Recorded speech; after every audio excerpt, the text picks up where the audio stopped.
Alrighty, what's going on, everybody?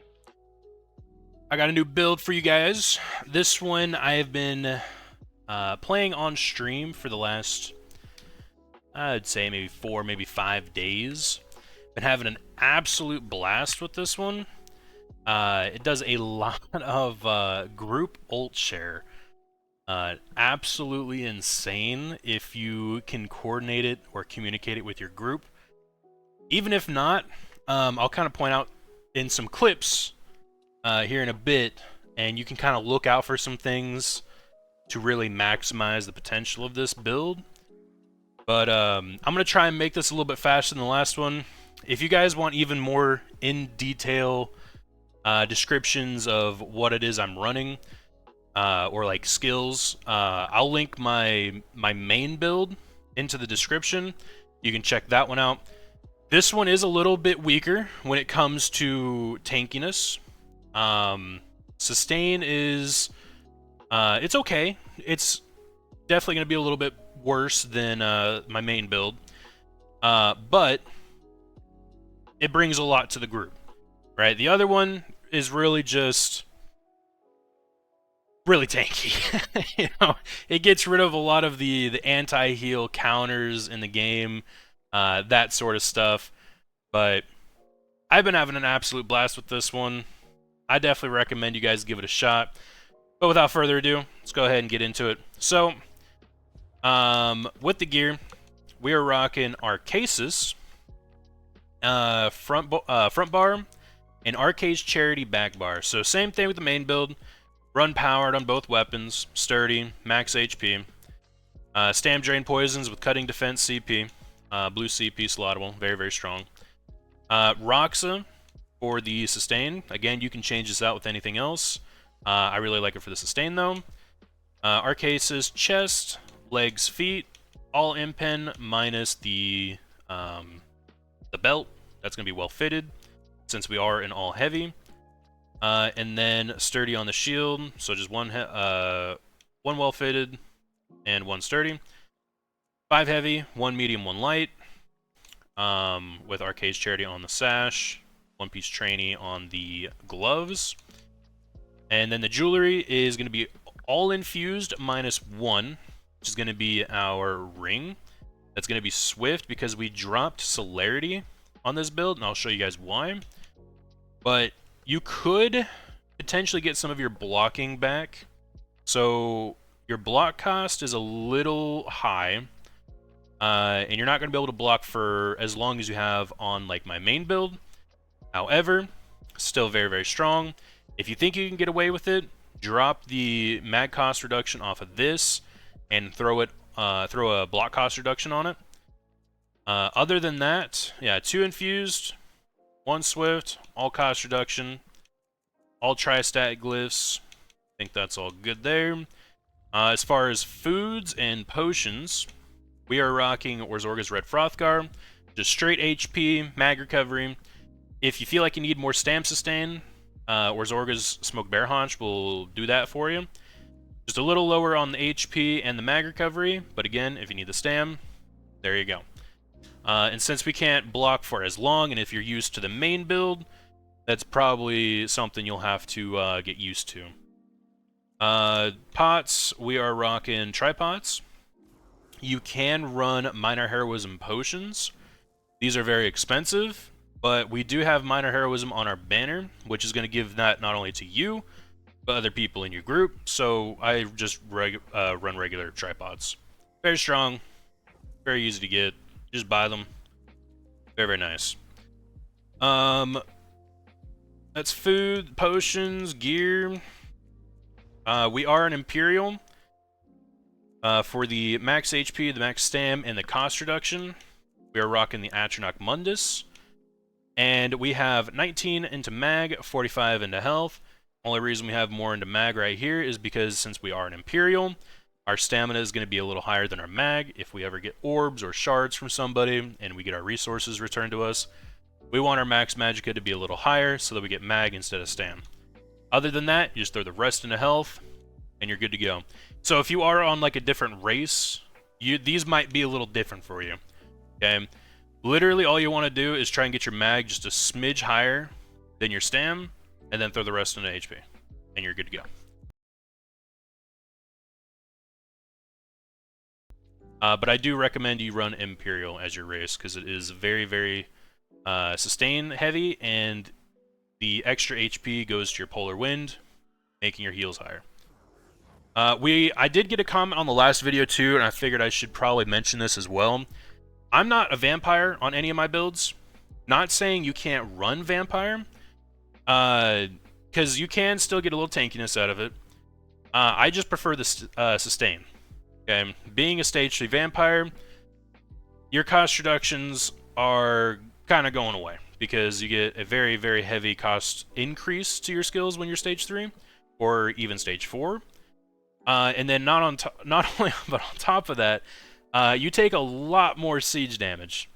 And most of the time when I'm out in Cyrodiil, I don't know about you, but I am a siege magnet, so cold fires will not feel too great. Now that mitigation might come in handy, but most of the time, I swear to God, I'm fighting siege. So you can run it if you'd like. I prefer not to, kind of personal preference. But you can definitely do that if you'd like.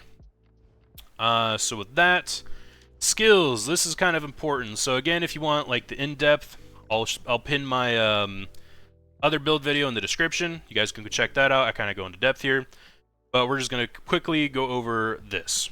So we are running Banner, and everything is the same from the main build, except for running Minor Heroism, so that we can give more ult gen to everyone around us, including ourselves.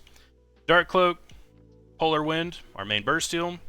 Refreshing Path, it's going to give us a little bit of a hot movement speed and our minor recoveries. Phantasmal Escape, it's going to give us our major evasion, immunities to snares and immobilizes. And it also gives us a free roll dodge every 5 seconds, essentially, if you're getting hit constantly. Which you probably will be when you're on this build. Since you are a healer, you will be focused. Spell Wall, just a very, very good defensive ultimate. If you don't really need to be healing anybody, you need to go back for somebody, because they're not quite with the group. You can go pop this, go to them, give them a bunch of shields, give them some speed, and try and stay behind them so you kind of become the meat shield. Let them get in front of you, and just, you know, try and keep them alive. Very, very good. If you're getting ganked, pop this. Most likely they're going to go ahead and kill themselves. Just a good solid ultimate. Okay. Back bar, same thing. You got a double bar banner. Restoring focus for the stam recovery through block and a little bit of a hot. Warding burst and contingency. So these two are different from the main build, and I'll go over that in just a second. But other than that, we're running extended ritual and life giver. You stand in this, you're going to get more block mit, more healing. You're going to cleanse stuff. People can cleanse stuff off of them. Just a solid ability. Very, very good for Cyrodiil, especially if you're getting sieged. Very, very good. Okay. Now for warding contingency, I'm going to go over this one first. This one's going to be a damage shield. Same with this one. They're both the damage shields. You can run the healing version of these. I just prefer the damage shield. I think they are a little bit stronger because you can kind of, you know, give them a little bit of a damage shield and then heal them while under that shield. So it's a little bit better in my opinion. But you can run either. I just prefer the shielding. And we kind of build into it here, and I'll show you that in the CP.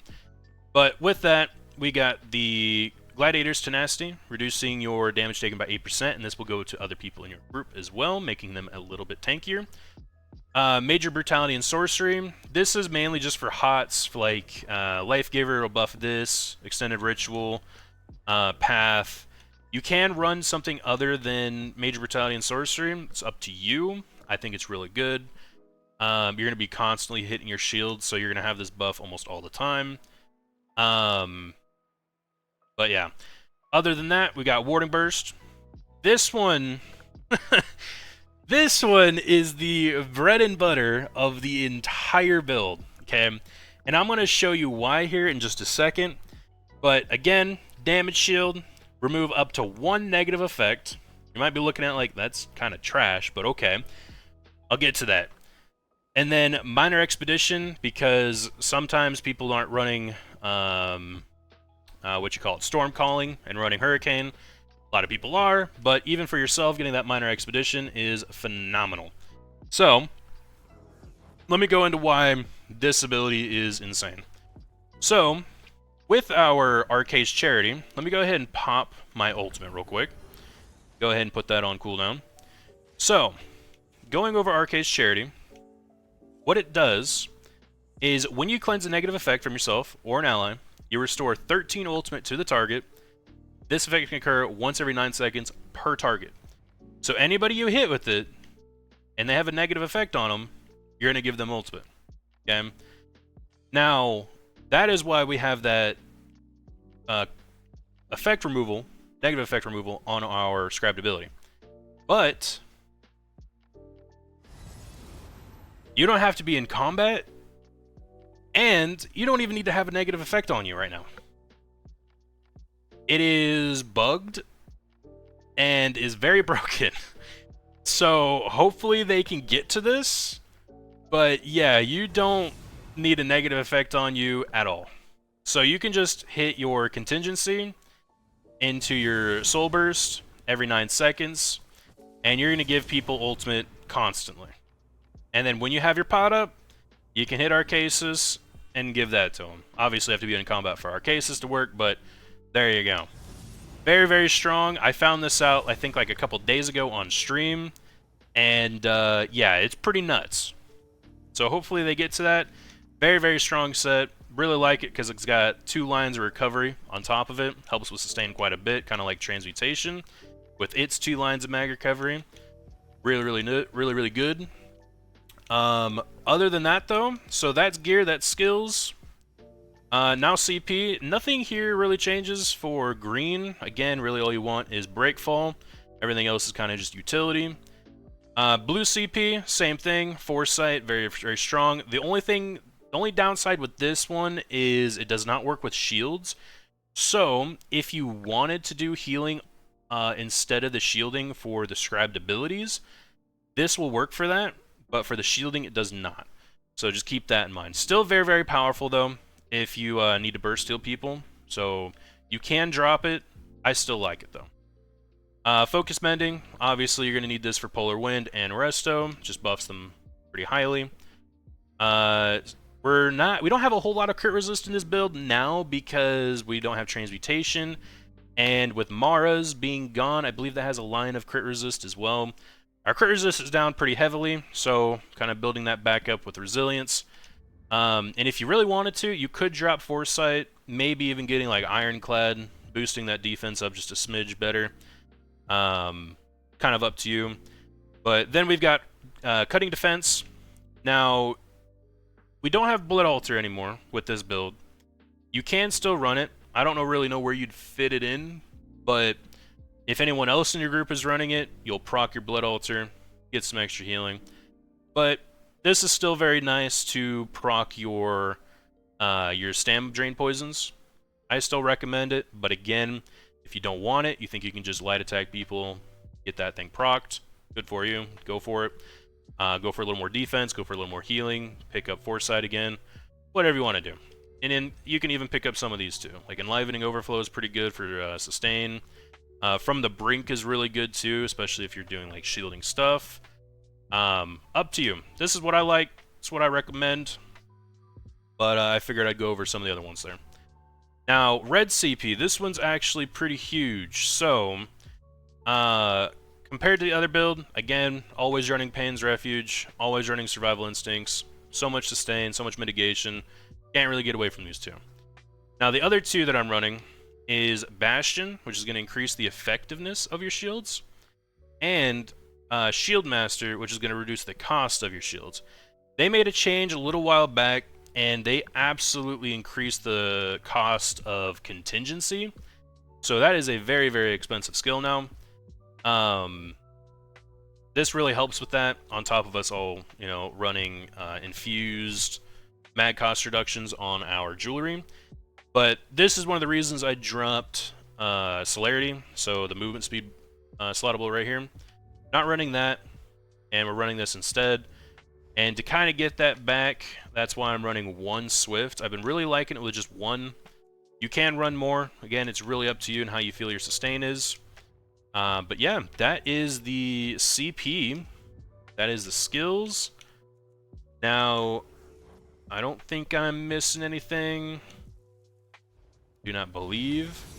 So with that, I want to now go over some clips with you guys. So a little bit of gameplay. I didn't show any in my other video, but I'll kind of go ahead and show you like what you're going to be looking at with the build here. So this was from 2 days ago, kind of when I got started with the build. And some of me and my buddies, we are in a enemy keep, kind of getting it sieged down. But I kind of want to just show you what you're looking out for when you're playing this build, just on top of keeping people alive. But you're gonna keep your buffs up, keep your rune, keep your purified down for wherever your party is fighting.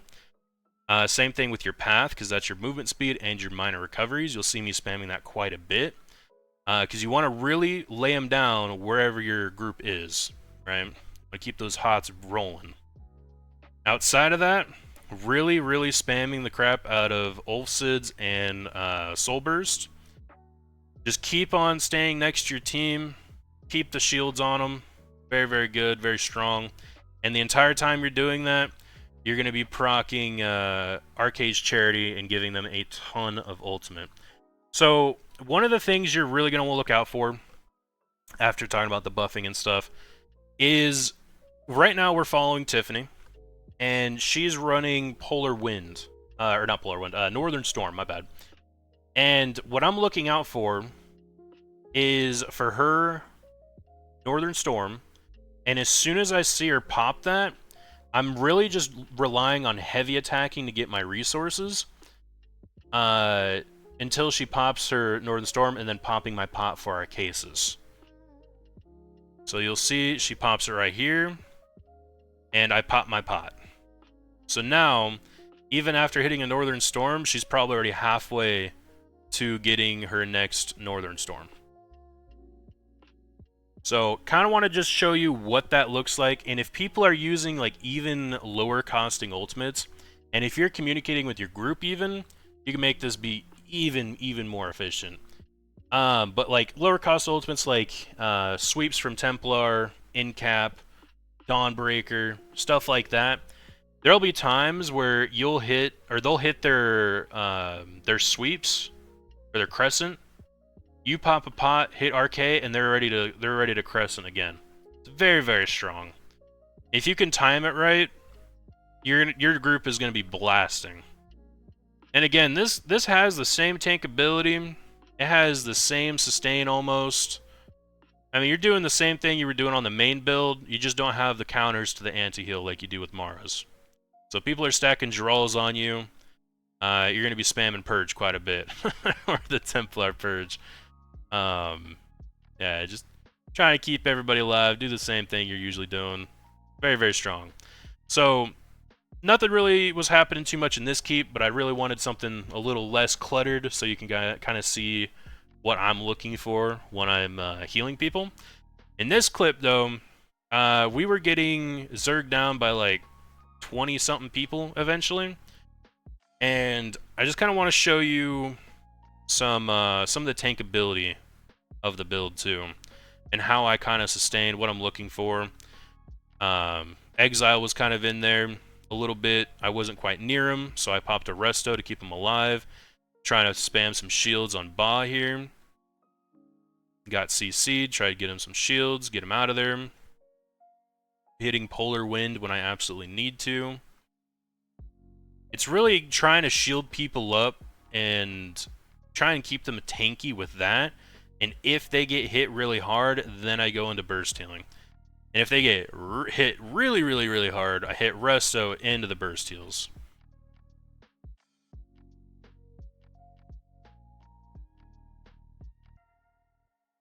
And if you can't keep track of your group's ulti use, even just using it for yourself is completely fine, because that means you're going to be able to keep people alive even more. You know what I mean?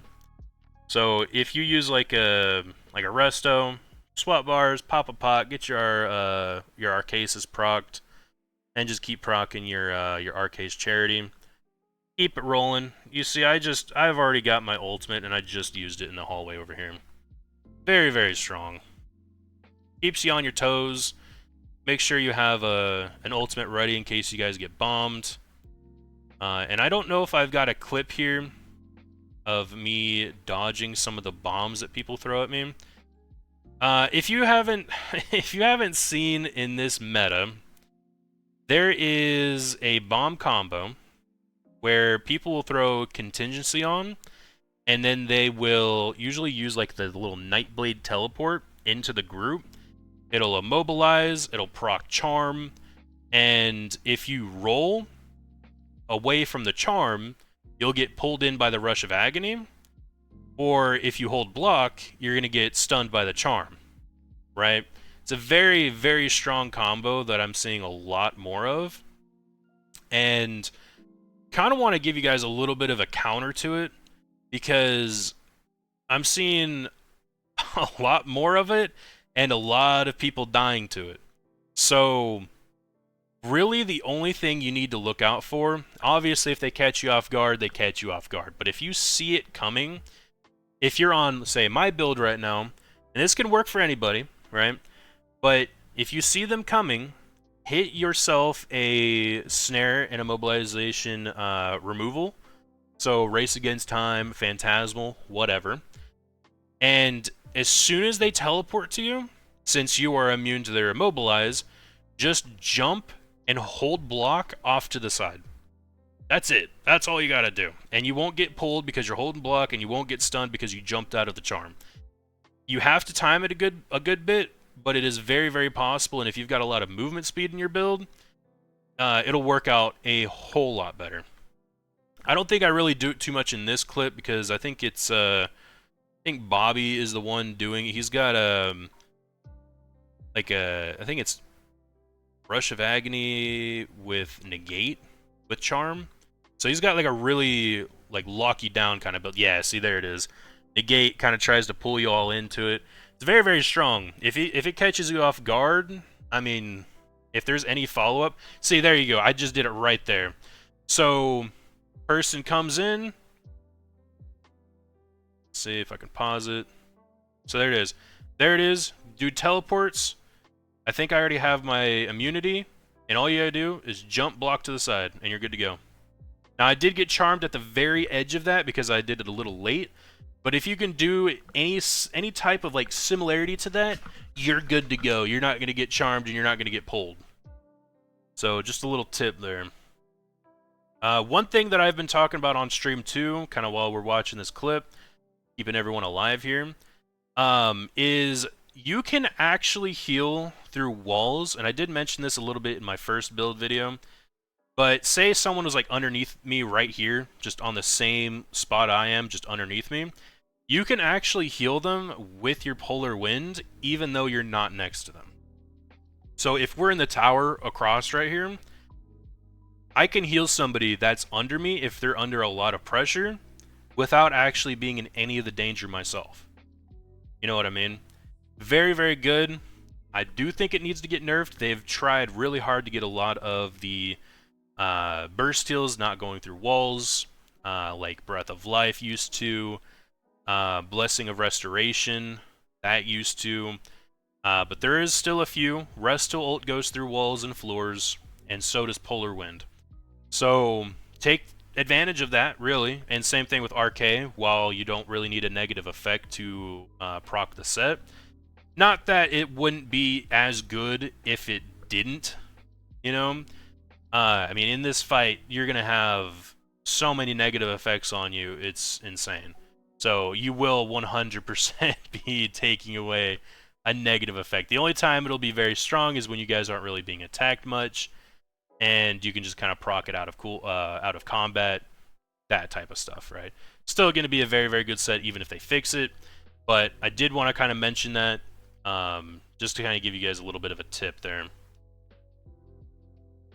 See here, Exile's getting hit pretty hard, and I'm trying to give them shields. I'm going back just in case, trying to make sure I'm standing behind them so that I can take the heat a little bit.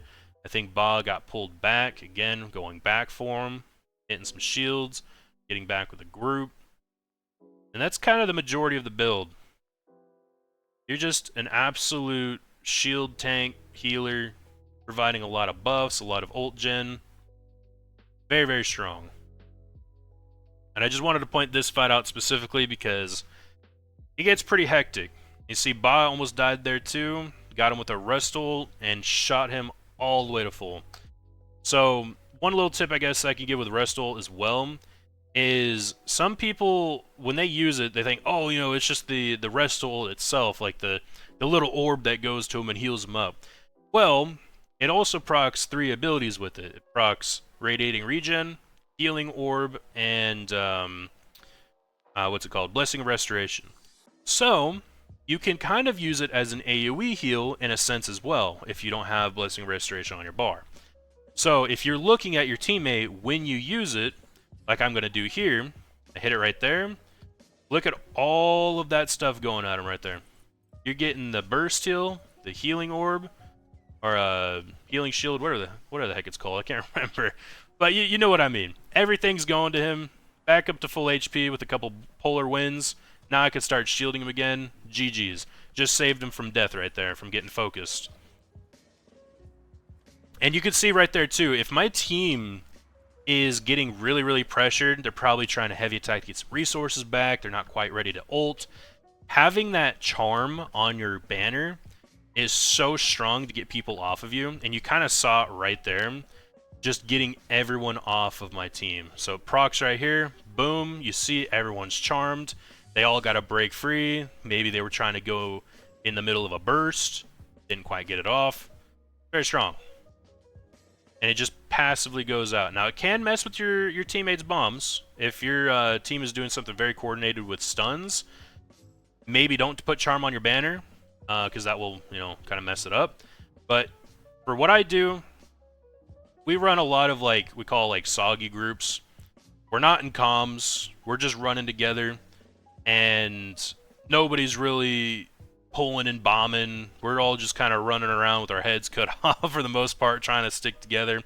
If someone sees someone Dawnbreaker, the other teammate's going to try and Dawnbreaker with them, kind of thing. You know what I mean? We're not 3-2-1-ing nothing. It's just soggy. You know, it's a soggy group. We do this about, like, every day. Have some fun. It's honestly a little bit of a blast, especially when you're playing with, like, no comms or anything. It's a little different. It can still be very sweaty, for sure. But I mean, you can see it right here. Like, there's so much pressure happening right now, and we're just able to keep everyone alive. It's very, very strong.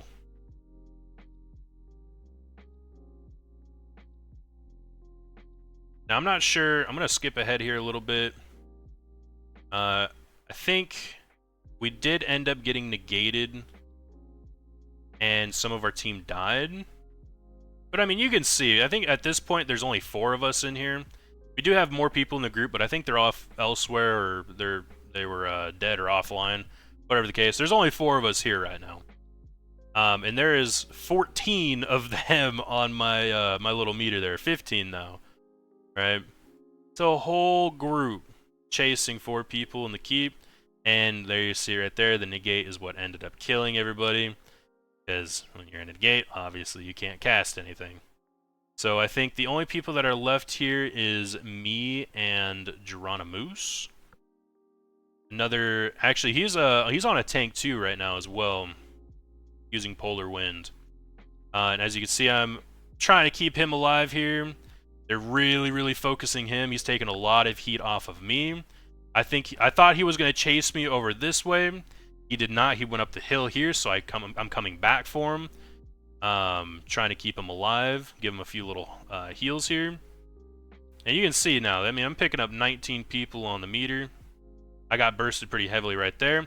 And this is one of those instances, okay, of the Dark Cloak into Polar Wind that is so very strong. Now, I did just pop a Rest Ult too, so I'm going to get probably like 2 procs of that too. But just watch my health bar go shoot right up. Hit that Dark Cloak, hit that Polar Wind, boom, full HP, right there. Super, super strong ability. Definitely make use of it. Make use of some line of sight. learn how to get your movement, and here kind of shows that a little bit. Even just making use of a few little rocks and some terrain, you'll see how I'm able to stay alive here. Now, obviously, Geronimo's has taken some of the heat off of me, but you know, there's some times where they kind of hop on me, and I'm able to stay alive. And I try and pull some off of him, and then they follow me. I charm them, like you see right there. It's a lot of movement, a lot of like passive CC. It is such a strong way of mitigating damage, and I mean you can tell right there too with like the restos that I keep getting on cooldown, dang near, because of the ult gen on this build. Just used it, and I'm already halfway to another resto. And I am casting it too to kind of pop some like passive heals on Moose here as well. But obviously using it for me as well. And he gets knocked all the way down. I kind of somewhat follow, try and get them to look at me a little bit. Kind of split the group. Hit another resto, getting hit with some mad damage. Jump up on the rock. They try and do the little charm pull thing right there, and I was completely out of range. And you could just see, like, it's very tanky. As long as you've got movement in your build, you know what to look out for. Like right there, I just got in-capped. So, just to not get hit by any more bows or anything like that, I popped a sword and board ult instead of a resto. And there's Moose giving me some off heals too. Oh, it's just so good. And then I think eventually the whole group comes back, and some of these blues end up running away. I think we end up finishing them. Yeah, Seek's on my my res healer build, I believe. Couldn't quite get him off in the keep there. They're fighting. Yeah, I really wanted to show you guys some gameplay, kind of talk over it a little bit. And actually, this time, Tiffany popped up a little bit. I think Tiff just got on for the day. This was, I think, the test of a new build for her as well.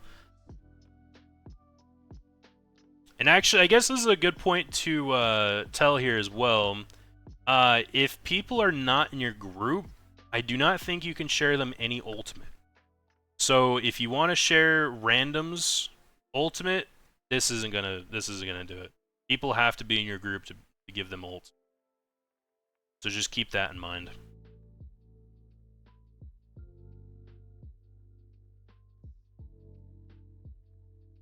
But I mean, as you can see, like right there, I mean, even out of, I guess, like the direct combat, right?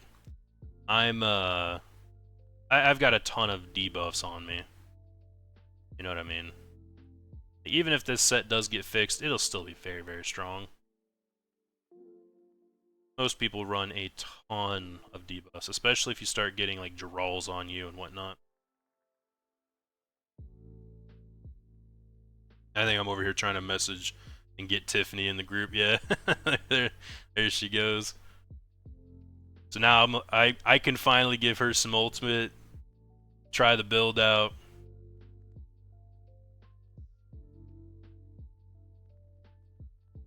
I'm over here trying to get a little line of sight on Apocalypse, seeing if I can get him up. I believe he's on a little ganker here. Like I said, we got a little hodgepodge of like all kinds of people, all kinds of builds. I don't care. We just run around trying to have some fun. I heal up everybody.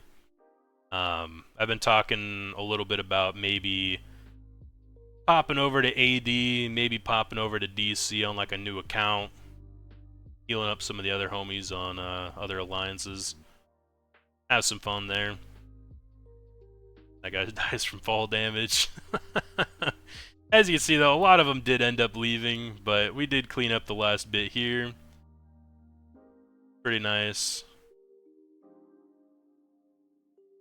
they got Apocalypse so bad he's over there floating in air, dude. He probably got leaped. Good stuff. Now, I haven't gone over my res speed build either, but There is a little trick you can do to kind of prolong the animation of, or kind of hide the animation, I should say, of the res. If you hit like a polar wind and immediately go into the res animation, all they're gonna see is you polar winding. They're not gonna see the little beam from the res animation until you're almost at the end of the res. So just a little tip there too if you're trying to pick people up. And with that build, basically it's the same thing as the main build. The only thing is you're dropping Maras for Kags or Kagranax Hope, and throwing on the res CP in the red tree. So just a couple changes there. It's a very it's a very interesting build. You can pick people up without the res animation ever even going. It's pretty crazy. But there you go. There you have it. There's a little fight there I wanted to kind of show you guys. If you guys want to see me live and watch the build in action, I'm live on YouTube and Twitch every single day. I believe I am on day 25. This was 2 days ago, so yeah. I'm on day 25. Tomorrow will be 26. Live every single day around the afternoon, PST, 12 o'clock usually. And if you've got any questions, ask me there. Ask me in the comment section. If there's anything you guys want to see from me, let me know. The next build I'm going to show you guys here is probably going to be the my damage sharing build. Very, very fun. Whole lot squishier than all of these, but it is an absolute blast. That one shares 1,212 weapon and spell damage to the entire group. If anyone in your group is running Rallying Cry, which most people are in this meta, that will give the entire group 1,500 weapon and spell damage. Very, very strong. And then on top of that, I bring Minor Brutality and Major Brutality and Sorcery to the group. So, lots and lots of damage. And I'll show you guys that probably here in the next week. But there you go, guys. Thank you for watching. Like and subscribe. And I'll catch you in the next one. Thank you, guys.